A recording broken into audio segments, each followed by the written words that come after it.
क्या बंगाल जैसी साजिश दिल्ली में भी करने की तैयारी हो रही है? अचानक दिल्ली में तमाम मौलानाओं ने बैठक में हिस्सा क्यों लिया? यहां पर वक्फ संशोधन विधेयक जो कि अब वक्फ कानून बन चुका है, उसको लेकर क्या बातचीत हुई? क्या एजेंडा तैयार किया गया?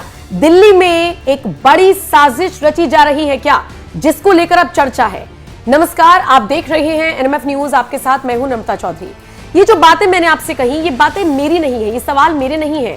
एक वीडियो सोशल मीडिया पर आता है और उसके बाद से ही सोशल मीडिया पर लोग सवाल खड़े कर रही हैं।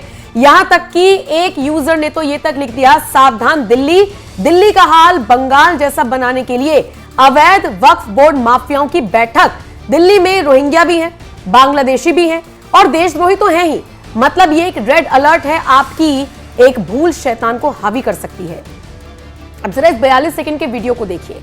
इसमें तमाम मौलाना आपको नजर आ रही हैं और ये बैठक बुलाई क्यों गई थी, ये भी आप जान लीजिए। वक्फ संशोधन कानून को लेकर मुस्लिम संगठनों की दिल्ली में ये बड़ी बैठक आयोजित की गई। ये बैठक मुस्लिमों की सर्वोच्च संस्था जमीयत उलेमाए हिंद ने बुलाई थी। इसका विरोध लगातार हो रहा है। बंगाल में इसका असर दिख रहा है, हमने मणिपुर में इसका असर देखा, त्रिपुरा और असम में हुआ तो इलाज बन गया, वहां पर तो लट बजा दिए गए। लेकिन दूसरी तरफ दिल्ली में आखिर ये जमीयत उलेमाए हिंद इस तरीके की बैठक को क्यों बुला रहा है?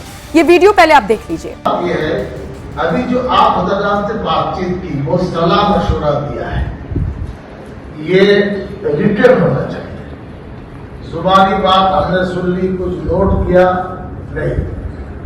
ये 40 जो अमेंडमेंट उन्होंने लाने के बाद की, आखिर इसमें क्या खराब किया, क्या करना है नहीं करना, अंग्रेजी में हो और लोकल जुबान में हम लोग उसका तर्जुमा करेंगे।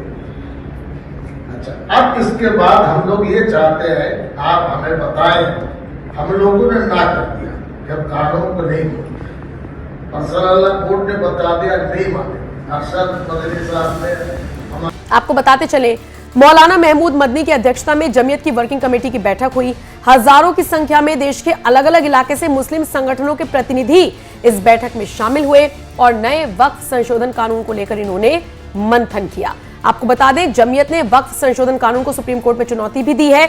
आज इस पर सुनवाई है और सबसे बड़ी बात देखिए, सुनवाई से पहले बंगाल का एक इमाम तो धमकी दे रहा है सुप्रीम कोर्ट को कि या तो फैसला हमारे पक्ष में आए और अगर नहीं आए तो फिर हम पूरे भारत को ठप कर देंगे।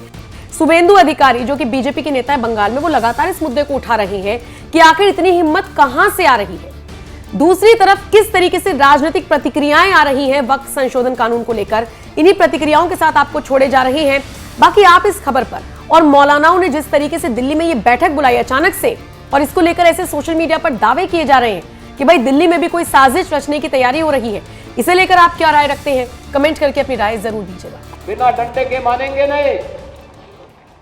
आप देख रहे होंगे बंगाल जल रहा है, वहां की मुख्यमंत्री चुप है, दंगाइयों को शांति दूत कहती है। अरे लातों के भूत बातों से कहां मानने वाले हैं। लेकिन सेकुलरिज्म के नाम पर इन लोगों ने दंगाइयों को दंगा करने की पूरी छूट दे रखी है। पूरा मुर्शिदाबाद पिछले एक सप्ताह से चल रहा है, सरकार मौन है।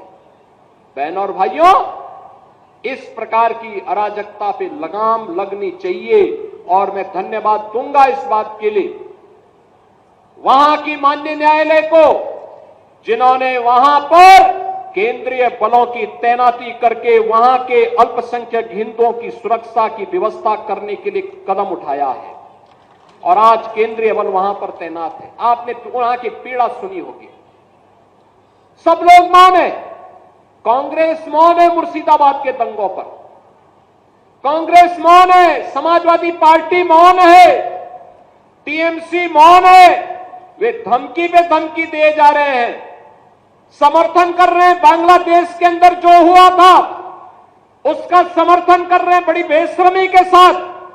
अगर उन्हें बांग्लादेश अच्छा लगता है तो उनको बांग्लादेश ही जाना चाहिए। क्यों भारत की धरती पर बोझा बने हुए हो?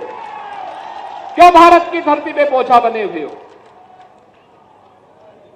हम आभारी हैं प्रधानमंत्री मोदी जी के और गृह मंत्री अमित शाह जी के, जिन्होंने वक्फ संशोधन अधिनियम को पारित करके गरीबों की जमीनों पर, सार्वजनिक जमीनों पर पड़ने वाली डकैती पर लगाम लगाने का काम इस अधिनियम, संशोधन अधिनियम के माध्यम से पारित किया है।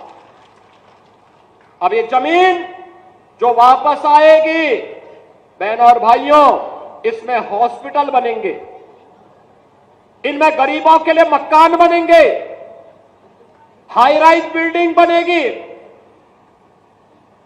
यहां पर स्कूल बनेंगे, विश्वविद्यालय बनेंगे, निवेश के लिए लैंड बैंक बनेगा। लेकिन किसी को जमीन पर कब्जा करके गुंडागिर्दी करने की छूट अब नहीं मिलेगी, इसलिए ये लोग परेशान हैं। क्योंकि जमीन के नाम पर जो लूट थी वह रुकने वाली है और उसलिए इन लोगों को परेशानी है। परेशानी इस बात को लेकर के कि अब गुर्गे खाली हो जाएंगे, तो पहले जो जनता को लूटते थे, इनको अब भय है कि इनके द्वारा पाले गए गुर्गे कहीं भस्मासुर हुए तो कहीं अब इन्हीं को न लूटने लग जाएं। इनके द्वारा अकूत संपत्ति जो अर्जित की गई है उसी पर डकैती न डालने लग जाए, इसलिए उस भय के कारण ये वक्फ के नाम पर जनता को बेवकूफ बनाने का काम कर रहे हैं।